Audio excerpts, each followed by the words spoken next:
څلور رونه او یو خور د دې نه علاوه اوس یو درې رونه پاتې شو یو خور پاتې شوه چې کوم ملګري و هغوی د پسې دروازه ماته کړله او دننه د بدقسمتي سې خودکشي کړې وه مونږ چې څومره دغه وکړو نو د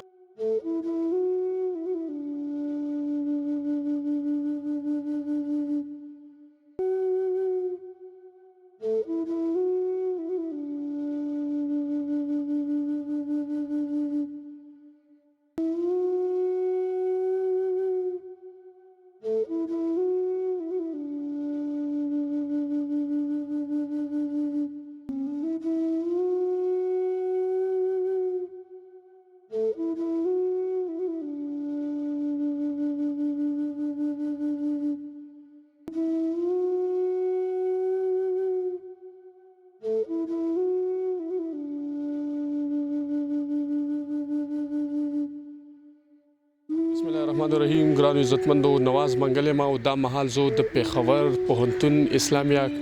کالج کې ولاړ یم تاسو شاته کتئ شئ دا هغه هاسټل دی کم کې چې د ضیاءالدین 11 نمبر روم کې پاتې کېدو د هغې کومه ناوړې پیښه مخې ته راغلې وه کم او تعلق یې د دیر سره دی د هغې دغه ناوړې پیښه څنګه مخې ته راغله او دغه د خودکشي وکړه په ابتدایي تفتیش باندې انویسټیګیشن باندې به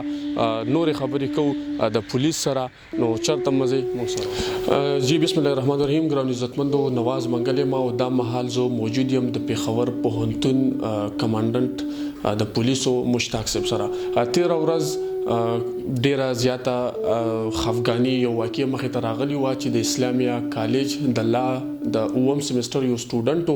او د هغې خودکشي واقعه مخې ته راغلې وه کوم چې ضیاءالدین نامیږي نور تفصیل اخلو د دې په هکله مشتاق صاحب نه سر ډیره زیاته مننه چې وخت هم راکړو یو ډیره افسوسناکه او خفګاني واقعه مخې ته راغلې وه دا واقعه څه وه او د دې د ابتدایي تفصیلات څه دي او ابتدایي تفتیش تاسو څه وایي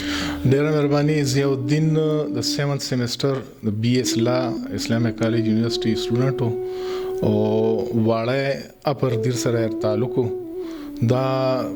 څلور رونه او یو خور د دې نه علاوه اوس یو درې رونه پاتې شو یو خور پاتې شوه دا په کالج کې په هاسټل کې رهائش پذیر او دا غینا د 1/1/2025 چې کومه ورځ وه په هغه ورځ باندې د په هاسټل کې دننه خپل ځان لاک کړو او چې کله پته ولګېدله نو د خودکشي کړې وه نور د چې کوم ملګري و هغوی د پسې دروازه ماته کړله او دننه د بدقسمتي سې خودکشي کړې وه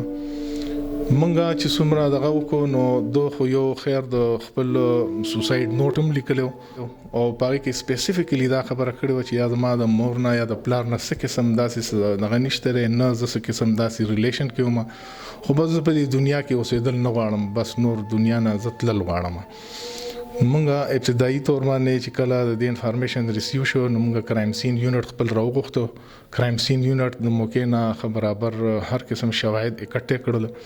بیا د هغې چې کوم ورسا دي خاص کر د هغه والد صاحب هغې ته مونږ انفارمیشن ورکړو هغې رالل په خپله باندې هغې هم دا موقع وکتله بیا لاش مونږ پوسټمارټم دپاره KTH ته ورلیږو هلته کې د هغه پوسټمارټم وشو ته دریاست زیر دفعه 174 CRPC پکې روان دی